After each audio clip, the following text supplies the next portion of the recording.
বিসমিল্লাহির রহমানির রহিম। আজ কয়েকদিন ধরে আমি ফেসবুকে দেখতাছি অনেক লোকে বলতাছে যে তারেক রহমানের ভোটার আইডি কার্ড 24 ঘন্টায় হইয়া পড়ে আর আমরাটা 3 মাসে হয় না।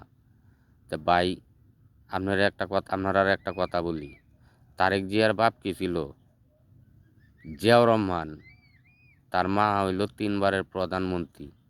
আর এখন বর্তমানে তারেক জিয়া দলের চেয়ারম্যান।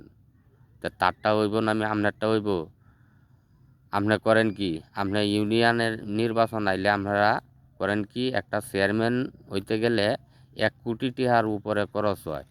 কেন 1 কোটি টাকার উপরে খরচ হয় চেয়ারম্যানের? আপনারা করেন কি, আপনারা ভোট বিক্রি করেন তার কাছে।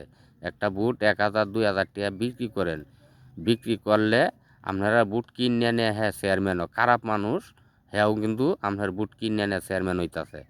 তখন আপনি যে চেয়ারম্যান এবার 5 বছর লাগাতে যাইবেন, আপনার কাজটা কি করব? আপনি গেলে তো কইব আপনারে ঘুরাইব।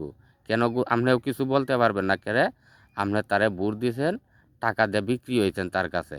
সে যে বালা দেয় এই বালা করবো, আর তারও আছে আপনার ভোটটা আমি সেই বালা কিনে আনছি 1000 টাকা দিয়ে, তো আপনার কাজ অত চালায় করতাম রে। এই জন্য আমি আপনার আর গুরন লাগে। আপনারা করেন কি, মেম্বারি চেয়ারম্যানি নির্বাচন আইলে কোন দিলে এই শক্তি তো সব কায়ালাম, পরে তো 5 বছর লাগাতে আপনার আর শক্তি তো কায় চেয়ারম্যানে। তখন কি দোষ হয়ে কার? সরকারের। আপনারা মেয়া এই প্রতি চেয়ারম্যানি মেম্বারি নির্বাচন আইলে আপনারা যোগ্য দেখিয়া যে মাঠের কাজ করব, ভালো লোক দেখিয়া টাকা বিক্রি না হয়ে আপনার তারে ভোট দেন। দেখবেন যে আপনার এই তারেক রহমানের মতন আপনার কাজও এই যত তাড়াতাড়ি হয়ে যাইব ইনশাল্লাহ।